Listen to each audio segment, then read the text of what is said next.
Drop करें या abroad MBBS choose करें, ये वर्थ इट रहेगा? तो कहीं न कहीं ये कंडीशन उस टाइम पे आपके सामने भी आई होगी। तो पहले ये सब स्कैम का लेवल कम था, इसीलिए जो जेन्युइनली मेहनत कर रहा है वो 1-2 ड्रॉप्स 3-4 ड्रॉप्स के बाद भी क्लियर करके एएनसी फिर किसी गवर्नमेंट कॉलेज में जा सकता था। यहाँ की और इंडिया की पढ़ाई में कोई डिफरेंस है कि जब हम डॉक्टर बनने वाले हैं तो रशिया में क्लिनिकल एक्सपोजर कम रहता है, लेकिन आपको काम तो इंडिया जाके करना होता है ना, तो इंडिया के पेशेंट्स के साथ भी तो इंटरेक्शन जरूरी होता है। ऑप्शन है ना हम लोग के पास। लोग होते हैं ना, कुछ लोगों की थिंकिंग ऐसी होती है कि लड़कियों को बाहर नहीं भेजना चाहिए। जिन्होंने टोंट मारे अपनी जेब से कितना पे किया है यहाँ पे वीजा एक्सटेंड कराने के लिए? ಎಲ್ಲರೂ ಬಂದ್ರೆ ತುಂಬಾ ಕಂಫರ್ಟಬಲ್ ಆಗಿದೆ, ತುಂಬಾ ಪೀಸ್ಫುಲ್ ಆಗಿದೆ, ಆರಾಮಾಗಿ ಕೂತ್ಕೊಂಡು ಓದಬಹುದು।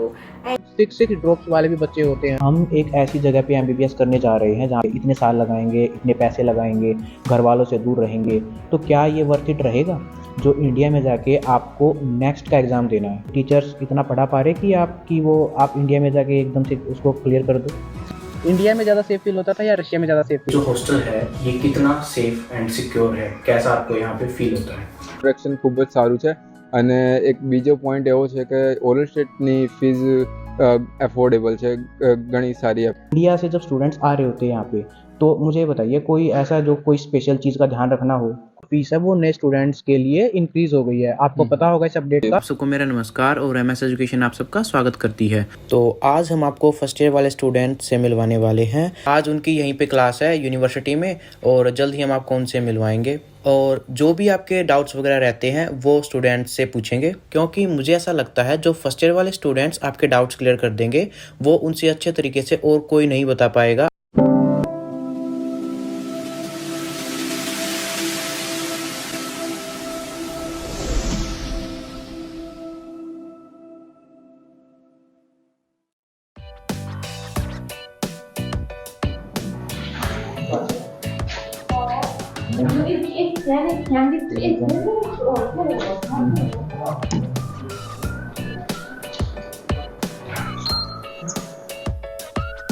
तो आइए हम आपको उज्जवल से मिलवाते हैं। सबसे पहले तो अपने बारे में कुछ व्यूवर्स को बताइए।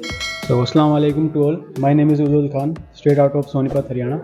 तो सबसे पहले मैं तो एमएस एजुकेशन और भैया का थैंक यू बोलना चाहूँगा, क्योंकि उन्होंने हमारे सारे काम बहुत अच्छे से करवाया और अभी तक हमें कोई भी दिक्कत नहीं आई ऐसी। हम भी आपका थैंक यू ही करना चाहेंगे, क्योंकि आज आप यूनिट एस्पिरेंट हैं, आप सबके डाउट्स क्लियर कर रहे हो, तो बिग थैंक तो आपके लिए जाता है। टीचर्स का बिहेवियर कैसा रहता है? सो टीचर्स का बताइए मुझे, क्योंकि वो जरूर बहुत मैटर करता है कि टीचर्स आपके बारे में क्या सोचते हैं, कैसा क्या उनका बिहेवियर रहता है। टीचर का बिहेवियर यहाँ पे बहुत फ्रेंडली है, मतलब वो एज ए टीचर आपको मतलब समझाएंगे नहीं, एज ए फ्रेंड आपको सब कुछ समझाएंगे। जैसे कि ये यूनिवर्सिटी भी फुल इंग्लिश मीडियम है तो आपको सब कुछ अच्छे से समझ में आ जाएगा। हाँ, टीचर्स तो आपके यहाँ पे फ्रेंडली मिलेंगे ही आपको। इवन स्टूडेंट्स को क्या कहते हैं कि आप हमें नाम लेके बोलिए टीचर्स यहाँ पे ये नहीं कहते कि मुझे सर बोलो मैम बोलो, we are your friends, we are just your friends, तो आप हमें नाम से बुलाइए। और रही बात यहाँ के स्टडी का, जो प्लस पॉइंट एक ये भी रहता है ना कि यहाँ पे आपके लाइक क्लास में कितने बच्चे हैं? क्लास में हमारे 10 से 15 बच्चे 10 से 15 बच्चे हैं और एक टीचर। तो इससे बेनिफिट क्या रहता है ना, लाइक इंडिया में जो ड्रॉबैक रहता है कि भाई बहुत सारे स्टूडेंट हो जाते हैं, एक टीचर रहता है तो अच्छे से कम्युनिकेट नहीं कर पाते, टीचर्स इंटरेक्ट नहीं कर पाते। यहाँ पे अच्छे से इंटरेक्ट कर पाते हैं, हर स्टूडेंट का वो डाउट ले पाते हैं, हर स्टूडेंट को हर चीज़ समझा पाते हैं, सब अच्छे से कर पाते हैं। तो ये मुझे प्लस पॉइंट लगता है। तो इसके अलावा मुझे यहाँ के हॉस्टल्स बताइए, हॉस्टल्स कैसे हैं? हॉस्टल तो बहुत सेफ है। हॉस्टल भी यहाँ पे काफ़ी अच्छे है, प्राइवेट भी है, गवर्नमेंट भी है। तो इधर बॉडीगार्ड्स होते हैं, वो हर टाइम जो है सारे फ्लोर्स पे घूमते रहते हैं, जो कि चेकिंग करते हैं। तो हर जगह सीसीटीवी कैमरे रहते हैं, तो ऐसी कोई दिक्कत नहीं है सिक्योरिटी के मामले में भी। और आप वहाँ पे ऐसे खुद भी बना सकते हो और आपको इंडियन मैस प्रोवाइड की जाती है और हॉस्टल में भी ज़्यादातर इंडियन खाना ही मिलता है। ऐसा भैया ने हमको इंडिया में बताया था कि इतना बजट रहेगा, तो हमारा अब तक वही लगा है। और मेरे जैसे काफ़ी फ्रेंड भी है, उनसे मतलब इंडिया में कुछ बताया जाता है, यहाँ पे कुछ ज़्यादा लिया जाता है। इंडिया से जब स्टूडेंट्स आ रहे होते हैं यहाँ पे, तो मुझे बताइए कोई ऐसा जो कोई स्पेशल चीज़ का ध्यान रखना हो, कोई ऐसी कोई चीज़ बता दीजिए। इंडिया से जब आओ, जैसे आप एक बुक लेके आ सकते हो, बीडी चौरसिया, वो आपको कंपटीशन में भी हेल्प करेगी। जैसे लैब कोट हो गया आपका, एप्रन स्टेथोस्कोप हो गया, मेडिकल कैप भी होगी। हाँ, क्योंकि उसके बिना आपकी मेडिकल इंस्टीट्यूट में क्लासेस नहीं लगेंगी। लैब कोट आपके पास ज़रूर होना चाहिए, तभी आपकी क्लासेस लगेंगी। रशियन से अपने बातचीत वगैरह की हो तो कैसा क्या माहौल रहता है? रशियन से मैंने बात भी की है, वो भी मतलब बहुत ही अच्छे से बात करते हैं हमसे। तो काफ़ी फ्रेंडली माहौल है यहाँ पे। मैं एक जगह मतलब भटक गई थी कि हाँ मतलब कहाँ जाना है कहाँ नहीं, बट तो मैंने एक रशियन लेडी से पूछा था कि ये मतलब ये जगह कहाँ पे है, तो उन्होंने मुझे डायरेक्ट मतलब वो डायरेक्शन बता दी थी एंड मैं सेफली पहुँच गई थी उस डायरेक्शन। इवन मेरी खुद जब मैं इनिशियली यहाँ पे आया था, मुझे खुद काफ़ी चीज़ों में प्रॉब्लम्स आती थी, तो उस टाइम पे रशियंस मेरी खुद से लाइक हेल्प करते थे। जब देखते थे कि भाई ये प्रॉब्लम नहीं है बच्चे, तो सबसे अच्छी चीज़ ये रहती है कि जहाँ पे आप आ रहे हो वहाँ के लोग आपको रिस्पेक्टफुली नज़रों से देखते हैं और आपकी हेल्प भी करते हैं। हमने आपका सारा अच्छे से लाइक MS एजुकेशन ने आपका अच्छे से काम कराया, हमने अपनी तरफ से अच्छे से काम ही कराया, लेकिन फिर भी अगर हमसे कोई कमी रह गई हो तो इन फ्यूचर के लिए कुछ बताइए, क्या बताइए। नहीं अभी भैया ने भी मतलब कोई कमी नहीं छोड़ दी, ऐसे हमारा काम बहुत अच्छे से करवाया है यहाँ पे। फिर भी कोई कमी रहे तो बता दीजिए, हम इन फ्यूचर से उन चीज़ों में सुधार कर लेंगे अपना।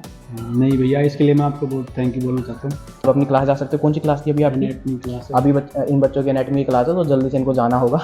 तो टीचर्स ये नहीं कहेंगे कि भाई बच्चा, हाँ टीचर्स अगर 2 मिनट भी बच्चा लेट होता है तो टीचर एब्सेंट लगा देते हैं। पंक्चुअलिटी हाँ, तो वो तो है ही, तो आपको बिल्कुल परफेक्ट टाइम पे यहाँ से जाना होता है, ठीक है। तो अब जल्दी से आप क्लास के लिए जब आप लोग रशिया आ रहे होगे तो कहीं ना कहीं लाइक बहुत सारे लाइक पेरेंट्स ऐसे होते हैं कि जो ऐसा मानते हैं कि बच्चों को अब्रॉड नहीं भेजना चाहिए। और पेरेंट्स ही नहीं, कई बार अगर पेरेंट्स मान भी जाते हैं ना, हमारे आसपास के जो लोग होते हैं ना, कुछ लोगों की थिंकिंग ऐसी होती है कि लड़कियों को बाहर नहीं भेजना चाहिए, अच्छा नहीं रहता। तो कहीं ना कहीं आपके सामने भी कंडीशंस तो आई होंगी ऐसी, तो आप मुझे उनके बारे में बताइए।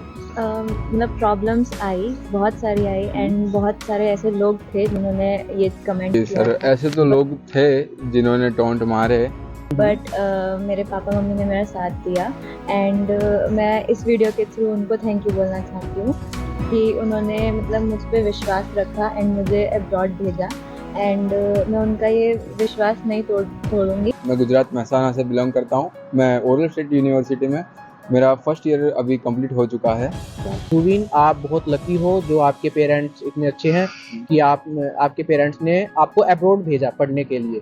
तो मैं आपको यही बताना चाहूँगा कि आप अपने पेरेंट्स की हर लाइक उम्मीदों पे खरे उतरना आपको और अपनी पढ़ाई पे अच्छे से ध्यान रखिएगा। लाइक इन फ्यूचर आप अपने पेरेंट्स का नाम कैसे ब्राइट करोगे, क्योंकि उन्होंने आप पे विश्वास करके यहाँ भेजा। मैं यहाँ पे पढ़ने के साथ साथ USMLE की तैयारी भी कर रही हूँ। USMLE जो कि अमेरिका के लिए होता है, तो और उसके बाद मैं मतलब अमेरिका का ही सोच रहा हूँ फर्दर स्टडी। हाँ ना, सही बात है। तो यशिका जो है वो USMLE के लिए प्रिपरेशन कर रही है और इन फ्यूचर वो फर्दर अपनी स्टडी जो है वो अमेरिका से करना चाहती है। तो सही बात है और thank you and best of luck for you. आप अपनी तैयारी जारी रखिएगा।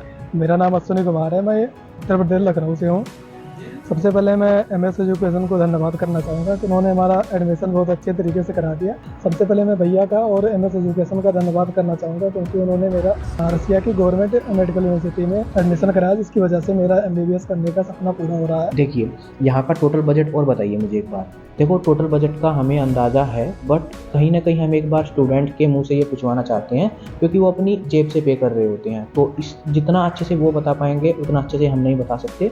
तो मुझे इसलिए एक बार टोटल बजट बताइए कि आपका पूरा टोटल बजट कितना लग जाता है। टोटल तो 18 से 20 लाख लगते हैं 5.8 ईयर का। तो 5.8 ईयर का आपका टोटल 18 से 20 लाख लग जाता है, ठीक है। तो इसके अलावा मुझे वीज़ा एक्सटेंशन का और बताइए, यहाँ पे वीज़ा एक्सटेंशन का कितना क्या खर्चा लग जाता है? आपने अपनी जेब से कितना पे किया है यहाँ पे वीज़ा एक्सटेंड कराने के लिए? वीज़ा एक्सटेंशन मेरा 1600 रुपये लगता है। भाई ड्रॉप करें या अब्रॉड MBBS चूज़ करें, ये वर्थ इट रहेगा या वर्थ इट नहीं रहेगा? तो कहीं ना कहीं ये कंडीशन उस टाइम पे आपके सामने भी आई होगी, आपने भी ड्रॉप किया था। एक बार ड्रॉप लेने के बाद फिर MBBS अब्रॉड के बारे में सोचा। सही है, आपने ड्रॉप किया था? नहीं सर, मैंने ड्रॉप नहीं किया था, मैं डायरेक्ट ही आ गया था 12th के बाद। ओके, तो लाइक बहुत सारे स्टूडेंट्स का ये रहता है ना कि ड्रॉप कर लेना चाहिए उनको, like 1 drop 2 drop 3 drop, even 6 drops वाले भी बच्चे होते हैं, तो वो ड्रॉप करते हैं। अगर आप पहले के कंडीशंस देखेंगे तो पहले ये सब स्कैम का लेवल कम था, इसीलिए जो जेन्युइनली मेहनत कर रहा है वो 1-2 ड्रॉप्स 3-4 ड्रॉप्स के बाद भी क्लियर करके AMC फिर किसी गवर्नमेंट कॉलेज में जा सकता था। पर अभी की सिचुएशन देखेंगे तो ये स्कैम की वजह से गवर्नमेंट कॉलेज मिलना ही मुश्किल हो चुका है। सो आई वुड नॉट रिकमेंड कि आप एक ड्रॉप भी लें कि 1 साल इस स्कैम के लिए वापस अपना वेस्ट करें। देखा जाए तो आप कंपटीशन भी बढ़ रहा है, कंपटीशन बढ़ रहा है, गवर्नमेंट सीटें बढ़ नहीं रही है। आप 11th 12th के साथ नीट की कोचिंग लो और अगर फिर भी आपके नंबर सही ना बने तो आप गवर्नमेंट कॉलेज अगर आपको ना मिल रहा हो तो आप रशिया MBBS अब्रॉड करने आ सकते हो। ये बताइए यहाँ के एग्जाम पैटर्न कैसा रहता है, एग्जाम्स वगैरह, जैसे आपका रिसेंटली अभी आपने एनाटॉमी का एग्जाम दिया है, तो कैसे रहते हैं यहाँ के एग्जाम? एनाटॉमी का एग्जाम ओरली होता है और रिटर्न बहुत कम ही होते हैं यहाँ पर, ज़्यादातर हाँ, ओरली होते हैं। ये तो है ही। यहाँ पे क्या रहता है ना, आपके मेनली जो एग्ज़ाम होते हैं ना वो ओरली होते हैं, ओरली टीचर आपसे सुनते हैं और तब जाके आपको मार्क्स देते हैं, तो रिटर्न में बहुत कम होते हैं, तो इसलिए ये भी एक यहाँ की स्टडी का प्लस पॉइंट है।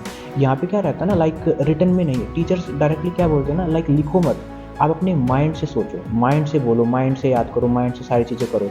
तो वो चीज़ मुझे यहाँ की बहुत बढ़िया लगती है कि यहाँ पे वो रट्टाफिकेशन नहीं है और ये नहीं कि आपको कुछ लंबी लंबी चीज़ें बोलनी है, तो आपको मेन चीज़ें जो यहाँ की है वो मुझे बहुत अच्छी लगी। दूसरा, आप मुझे ये बताइए कि यहाँ की और इंडिया की पढ़ाई में कोई डिफरेंस है? आपको कुछ ऐसा लगा हो, लाइक आपके दोस्तों से बातचीत हुई होगी जो इंडिया से किसी कॉलेज से कर रहे हैं और आप यहाँ से कर रहे हो, तो कुछ पढ़ाई आपको डिफरेंस लगा?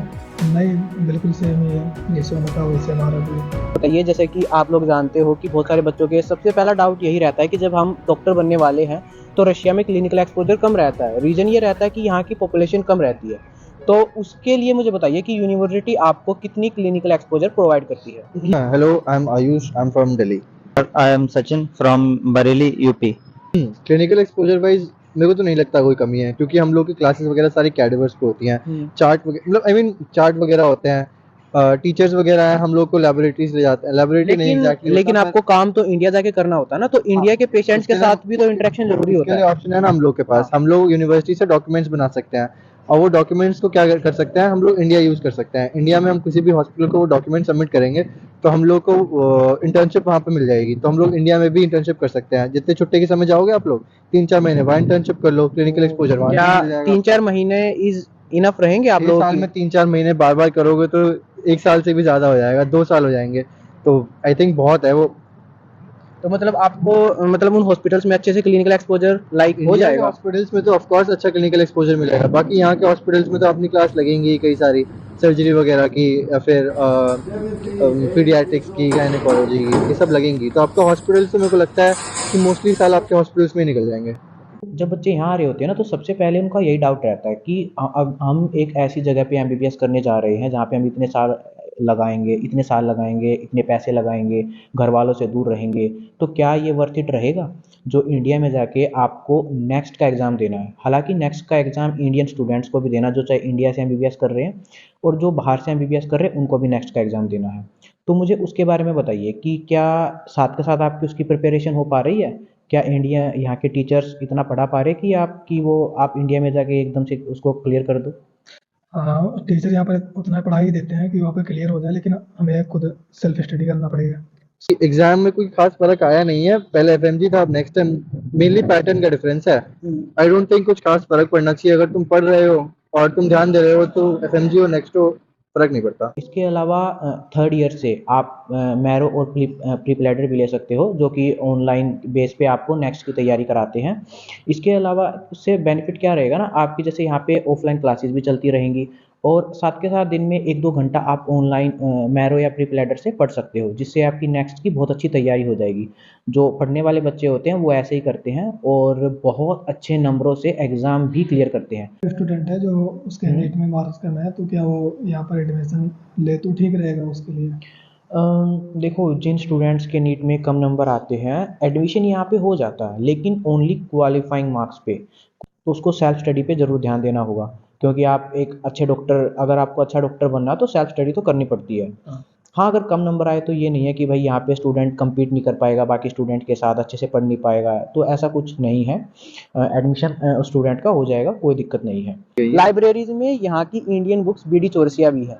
मुझे सिक्योरिटी सिस्टम बताइए रशिया का, क्योंकि पेरेंट्स हो गए, लड़कियाँ भी आती हैं यहाँ, और आप पहले अपने बारे में बताइए कि लाइक यहाँ पे कैसा क्या सिक्योरिटी सिस्टम रहता है, जैसे कि पुलिस वगैरह जो भी जैसा भी। सिक्योरिटी वाइज जो है अपनी पुलिस है, हर जगह तैनात रहती है। आई मीन हम लोग कहीं भी जाते हैं मोस्टली जगह हम लोग को पुलिस वाले दिखते ही हैं, वो पेट्रोल कर रहे होते हैं या फिर सिक्योरिटी चेक्स कर रहे होते हैं। हमारे हॉस्टल में भी रेगुलर सिक्योरिटी चेक्स हो रहे होते हैं। कि अगर आपकी क्लास कभी लेट हो या फिर मोस्टली 8 बजे तक हो, फिर भी आप सेफली विद एश्योरेंस कि आपको कुछ नहीं होगा, वैसे इंडिया में नहीं कर सकते अपन। गर्ल्स या बॉयज हो गए बाहर रात के नहीं निकलते हैं, लेकिन यहाँ पे आराम से फ्रीली घूम सकते हैं, ऐसा कोई वो नहीं। इंडिया में ज़्यादा सेफ फील होता था या रशिया में ज़्यादा सेफ फील होता है? रशिया में सबसे ज़्यादा। ओरल स्टेट मेडिकल यूनिवर्सिटी ही क्यों? ऐसा ओरल स्टेट मेडिकल यूनिवर्सिटी में क्या खास है? तो आप लोग ये बताइए कि आपने ओरल स्टेट मेडिकल यूनिवर्सिटी क्यों चुनी? इस यूनिवर्सिटी को चूज़ करने के लिए पीछे काफ़ी रीज़न है, बाकी मेजरली एक रीज़न है कि ये यूनिवर्सिटी में थर्ड पार्टी कॉन्ट्रैक्ट सिस्टम नहीं चलता है। वो क्या होता है कि कोई कॉन्ट्रैक्टर उस यूनिवर्सिटी के साथ, वो कॉन्ट्रैक्टर जो है उस यूनिवर्सिटी के साथ कॉन्ट्रैक्ट कर लेता है और फिर आपको उसी के थ्रू इंटरेक्ट करना पड़ता है यूनिवर्सिटी से। तो बाकी के यूनिवर्सिटीज़ में कॉन्ट्रैक्टर्स के थ्रू होता है और कॉन्ट्रैक्टर आपको चार्ज भी कर सकते हैं, like almost up to 1 lakh extra. यहाँ क्या है, हम अपनी फ़ीस खुद पे कर सकते हैं, कभी भी डॉक्यूमेंटेशन का काम होता है वो हम खुद कराते हैं, कभी भी हम लोग को डीन वगैरह से बात करनी होती है तो हम किसी पे वो नहीं है, डिपेंडेंट नहीं है, हम लोग डायरेक्ट करके आ सकते हैं। एनएमसी सारे सर्टिफिकेशन है यूनिवर्सिटी के पास, पढ़ाई वगैरह में आगे है। एफएमजी में बहुत सारे बच्चे निकलते हैं हर साल। कोई और यूनिवर्सिटी भी जैसे आपने यहाँ से आने से पहले तो सोची होगी? देखी थी, पर उसमें मेरे को पता चला कि कहीं थर्ड पार्टी कॉन्ट्रैक्ट सिस्टम है, कहीं की फ़ीस अप्रोप्रिएट नहीं है, कहीं पढ़ाई तो हर जगह सेम ही है यूनिवर्सिटीज़ में, पूरे रशिया में करिकुलम सेम फॉलो होता है, बट मेजरली ये रीज़न है, कोई ना कोई कॉन्ट्रैक्टर मेरे को लग रहा था फ्रॉडी या कुछ है, इस वजह से फिर मैंने वहाँ एडमिशन ले लिए। ओरल मुझे थोड़ा जेन्युइन लगा और टीनू भाई भी जेन्युइन लगे, तो इसलिए फिर यहीं आ गया। ठीक है, ओके, थैंक यू। और सबसे पहले तो थैंक यू इवन व्यूवर्स की तरफ से भी कि आप उनके डाउट्स क्लियर कर रहे हो। इवन इन बच्चों की क्लासेस थी और अभी एग्ज़ाम देके आए हैं, कल भी इनका एग्ज़ाम था, तो और सबसे पहले इवन उन्होंने खाना भी नहीं खाया और सबसे पहले आपके डाउट्स क्लियर कराने के लिए आए हैं, तो इन लोगों के लिए एक थैंक यू ज़रूर बनता है। बाकी भी अगर आपको एडमिशन वगैरह के लिए फर्दर इंक्वायरी करनी है तो MS education I think best option है एजुकेशन के लिए, एडमिशन के लिए, क्योंकि ये सिर्फ और सिर्फ एडमिशन तक ही नहीं, आगे के 6 साल तक भी आपके काम ही आते हैं। तो अभी भी ये टच में ही है हमारे साथ, कुछ भी पैसे की दिक्कत, कुछ भी यूनिवर्सिटी की दिक्कत, ये सारी चीज़ें यही सॉल्व करते हैं। Yes, I also think MS education is one of the best education consultancy, और बाकी टीनू भाई हमारे हैं ही, तो कोई दिक्कत आनी नहीं है। हमने अपनी तरफ से इस वीडियो में आपके सारे डाउट्स क्लियर करने की कोशिश की है, लेकिन फिर भी अगर आपके पर्सनली कोई और डाउट्स रह गए हों तो आप हमें कमेंट में नीचे मैसेज कर सकते हो और अगली वीडियो में हम आपके वो डाउट्स भी क्लियर कर देंगे।